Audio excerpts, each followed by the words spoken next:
Hi friends, അപ്പോൾ നമ്മൾ കഴിഞ്ഞ ക്ലാസ്സിൽ നോക്കിയിട്ടുണ്ടായിരുന്നത് എങ്ങനെയാണ് ഫേസ്ബുക്ക് യൂസ് ചെയ്തിട്ട് വെബ്സൈറ്റിൽ കുറേ ട്രാഫിക് കൊണ്ടുവരിക എന്നുള്ളതാണ്. സോ വെബ്സൈറ്റിൽ ട്രാഫിക് കൊണ്ടുവരുന്നതുകൊണ്ടുള്ള ബെനിഫിറ്റ് എന്ന് പറഞ്ഞു കഴിഞ്ഞാൽ വെബ്സൈറ്റ് എന്ന് പറയുന്നത് ഒരു ഡിജിറ്റൽ കാറ്റലോഗ് ആണ്. സോ നമ്മുടെ എല്ലാ സർവീസസും എല്ലാ ഡീറ്റെയിൽസും നമുക്ക് വെബ്സൈറ്റിൽ ലിസ്റ്റ് ചെയ്യാൻ പറ്റും. അപ്പോൾ അവർക്ക് ഫ്രഷ് ആയിട്ട് അതിനെ പറ്റിയിട്ട് എല്ലാ കാര്യങ്ങളും വായിച്ചതിന് ശേഷം അവർക്ക് ക്വാളിറ്റി ആയിട്ടുള്ള ലീഡ്സ് ആണ് നമ്മൾ ഉദ്ദേശിക്കണമെങ്കിലും അവർക്ക് വേണ്ട പ്രൊഡക്റ്റ് അല്ലെങ്കിൽ സർവീസ് നമുക്ക് കൊടുക്കാൻ പറ്റുന്ന ഉറപ്പുണ്ടെങ്കിലും നമുക്കത് ലീഡായിട്ട് കൺവേർട്ട് ചെയ്യാനുള്ള ചാൻസ് ഉണ്ട്. സോ അതുകൊണ്ടാണ് വെബ്സൈറ്റിൽ കൂടുതൽ ലീഡ്സ് വരാനുള്ള ഒരു വഴി നമ്മൾ കഴിഞ്ഞ വട്ടം പഠിച്ചത്. നമ്മൾ ഈ പ്രാവശ്യം പഠിക്കാൻ പോകുന്നത് കോൺടാക്ട് എങ്ങനെ ക്രിയേറ്റ് ചെയ്യാം എന്നുള്ളതാണ്. അതായത് ഒരു ലീഡ് എങ്ങനെ ക്രിയേറ്റ് ചെയ്യാം എന്നുള്ളതാണ്. ലീഡ് ജനറേഷൻ എന്ന് പറയുന്നത് ഭയങ്കര ഇമ്പോർട്ടൻ്റ് ആയിട്ടുള്ള ഒരു ഫാക്ടറാണ്.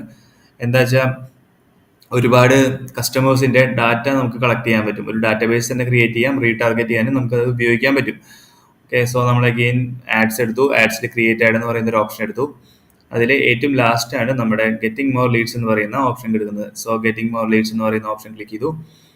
ക്ലിക്ക് ചെയ്യുമ്പോൾ ആസ് യൂഷ്വൽ നമ്മൾ കാണുന്ന സെയിം ഡാഷ്ബോർഡ് തന്നെയാണ് ഇപ്പോൾ കാണാൻ പറ്റുക.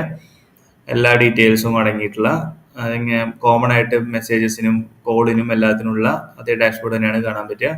നമ്മൾ ആഡ് മീഡിയ കൊടുത്തു. നമ്മൾ ഏതെങ്കിലും ഡിഫോൾട്ട് ആയിട്ട് ഒരെണ്ണം സെലക്ട് ചെയ്യുക അല്ലെങ്കിൽ അപ്ലോഡ് ചെയ്യുക ചെയ്യാം. ഇവിടെ വീഡിയോസും ചെയ്യാൻ പറ്റും കേട്ടോ. റൈറ്റ് സൈഡിൽ ഇത് എല്ലാത്തിലും അവൈലബിൾ ആണ്. സോ നമ്മൾ സെലക്ട് ചെയ്തതിന് ശേഷം ഇവിടെ പോസ്റ്റിന് ഡിസ്ക്രിപ്ഷൻ മസ്റ്റ് ആയിട്ട് കൊടുക്കണം. അപ്പോൾ നമ്മൾ ടെക്സ്റ്റ് ഡിസ്ക്രിപ്ഷൻ കൊടുത്തു.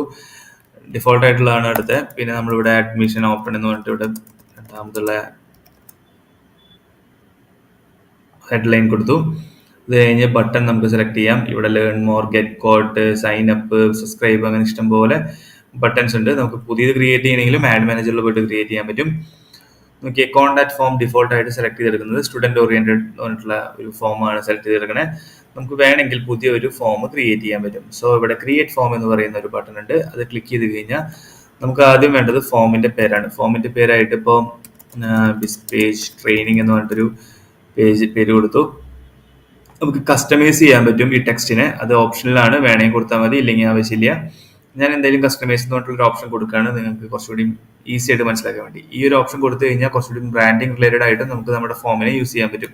കസ്റ്റമൈസ് ഫോം ടെക്സ്റ്റ് എന്ന് പറഞ്ഞിട്ട് കൊടുത്തിട്ട് അവിടെ ബിസ്പേജ് എന്ന് പറയുന്ന ഹെഡിങ്ങും അടിയിൽ digital marketing research and course എന്ന് പറഞ്ഞിട്ടുള്ള സബ് ഡിസ്ക്രിപ്ഷനും കൊടുത്തു. അതിനുശേഷം നമുക്ക് എന്തൊക്കെ ഡാറ്റാസ് ആണ് കസ്റ്റമറുടെ കയ്യിൽ നിന്ന് അല്ലെങ്കിൽ നമുക്ക് വേണ്ട ലീഡിൻ്റെ നിന്ന് കളക്ട് ചെയ്യേണ്ടതെന്നുള്ള ഓപ്ഷൻസ് ആണ് ഇവിടെ എടുക്കുന്നത്. ഫുൾ നെയിം ഡിഫോൾട്ട് ആയിട്ട്, അതായത് പേര് മസ്റ്റ് ആയിട്ട് നമുക്ക് വേണ്ടത് കൊണ്ട് തന്നെ അത് ഡിഫോൾട്ട് ആയിട്ട് ഒരു ഓപ്ഷൻ ഫേസ്ബുക്ക് സെലക്ട് ചെയ്ത് വെച്ചിട്ടുണ്ട്. ഫോൺ നമ്പർ വേണമെങ്കിൽ ഫോൺ നമ്പർ സെലക്ട് ചെയ്യാം. ഇമെയിൽ വേണമെങ്കിൽ അത് സെലക്ട് ചെയ്യാം. Date of birth, gender, job title, company name, അതുപോലെ തന്നെ സ്ട്രീറ്റ് അഡ്രസ്സ്. ഇതിൽ ഡേറ്റ് ഓഫ് ബർത്തും അഡ്രസ്സും കളക്ട് ചെയ്യണേക്കാൾ മുന്നേ കുറച്ച് പ്രോട്ടോകോൾസ് ഉണ്ട്, അത് മസ്റ്റായിട്ട് അറിഞ്ഞിരിക്കണം.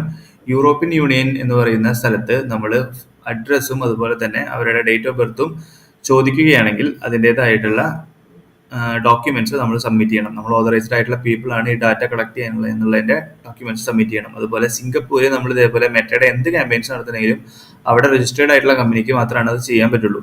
സോ അങ്ങനെ ഡിപ്പെൻഡ്സ് അപ്പോൺ ഓരോരോ രാജ്യങ്ങൾക്കും അവരുടേതായിട്ടുള്ള പ്രൈവസി പോളിസി മെറ്റയ്ക്ക് ഉണ്ട്. അപ്പോൾ അത് ഫോളോ ചെയ്തതിന് ശേഷം മാത്രം ഇത് കൊടുക്കാൻ നോക്കുക. നമ്മുടെ ഇന്ത്യയിൽ നമുക്ക് എല്ലാ ഡീറ്റെയിൽസും കളക്ട് ചെയ്യാം. അതുകൊണ്ട് ആവശ്യമുള്ള എല്ലാ ഡീറ്റെയിൽസും ഇതിൽ സെലക്ട് ചെയ്യാം. ഇനി എക്സ്ട്രാ ആയിട്ട് നമുക്ക് എന്തെങ്കിലും ക്വസ്റ്റ്യൻസ് ആണ് കൊടുക്കണമെങ്കിൽ ഹയസ്റ്റ് എഡ്യൂക്കേഷൻ ക്വാളിഫിക്കേഷൻ ആണ് നമുക്ക് അറിയേണ്ടത്. അപ്പം അത് കൊടുക്കാം, അതൊരു ക്വസ്റ്റ്യൻ ആയിട്ട് കൊടുക്കാം.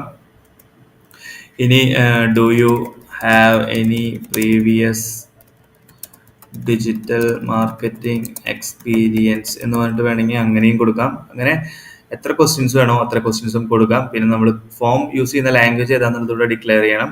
പ്രൈവസി പോളിസി നമുക്ക് ഉണ്ടെങ്കിൽ എക്സ്ട്രാ ഒരു പ്രൈവസി പോളിസി എന്ന് പറഞ്ഞിട്ടുള്ള ബട്ടൺ ക്ലിക്ക് ചെയ്തിട്ട് നമ്മുടെ ടെക്സ്റ്റിനൊരു ലിങ്ക് കൊടുത്ത്, ഇപ്പോൾ ബിസ്പേജ് പ്രൈവസി പോളിസി എന്ന് പറഞ്ഞിട്ടാണ് കൊടുത്തേച്ചാൽ ബിസ്പേജ് പ്രൈവസി എന്ന് പറഞ്ഞിട്ട് കൊടുത്തിട്ട് നമ്മുടെ ബിസ്പേജിന്റെ ലിങ്ക് അത് എവിടെയാണ് ആ പ്രൈവസി പോളിസി കൊടുത്തിട്ടുള്ള വെച്ചിട്ടുണ്ടെങ്കിൽ ആ ഒരു ലിങ്ക് കൊടുക്കാൻ വേണ്ടി ശ്രമിക്കുക. ഓക്കെ, അത് കഴിഞ്ഞ് സേവ് കൊടുത്തു കഴിഞ്ഞാൽ ഓട്ടോമാറ്റിക് ആയിട്ട് നമ്മുടെ ഫോം ക്രിയേറ്റ് ആയി. ഇനി കോൺടാക്ട് ഫോം എന്ന് പറയുന്ന ആ ഒരു ഏരിയയിൽ നിന്ന് നമ്മുടെ ഫോമിനെ നമുക്ക് സെലക്ട് ചെയ്യാം. ആക്ച്വലി ഓക്കെ, സ്റ്റുഡൻറ് ഓറിയന്റഡ് എന്ന് പറഞ്ഞിട്ടുള്ള ഓക്കെ ഫോം ഞാൻ സെലക്ട് ചെയ്തു. ഇത് റിവ്യൂവിന് വരും കേട്ടോ. റിവ്യൂ വന്നതിന് ശേഷം മാത്രമേ നമുക്ക് ആ ഫോം അവൈലബിൾ ആയി കിട്ടുള്ളൂ, അല്ലെങ്കിൽ ഒരു 2 minutes വെയിറ്റ് ചെയ്യേണ്ടി വരും. സോ ഞാൻ ഡിഫോൾട്ട് ആയിട്ട് സ്റ്റുഡൻറ് ഓറിയന്റഡ് എന്ന് പറഞ്ഞിട്ടുള്ള നമ്മുടെ പ്രീവിയസ് ഫോം തന്നെ സെലക്ട് ചെയ്തു.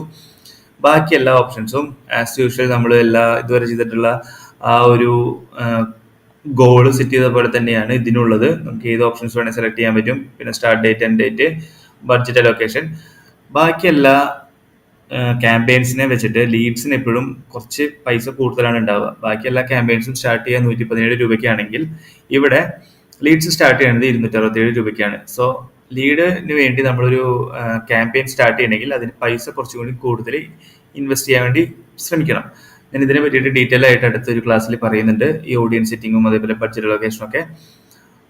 ബാക്കിയെല്ലാം സെയിം ആണ്. ബാക്കി നമ്മൾ ഫണ്ട്സ് ആഡ് ചെയ്യുന്നു, പബ്ലിഷ് ചെയ്യുന്നു, ഷെഡ്യൂൾ ചെയ്യണമെങ്കിൽ ഷെഡ്യൂൾ ചെയ്യാം. Thank you guys. അപ്പോൾ നിങ്ങൾക്ക് ഇത്രയും കാര്യങ്ങൾ മനസ്സിലായി എന്ന് വിചാരിക്കുന്നു. നമുക്ക് അടുത്ത ക്ലാസ്സിൽ അടുത്ത ടോപ്പിക്കായിട്ട് കാണാം.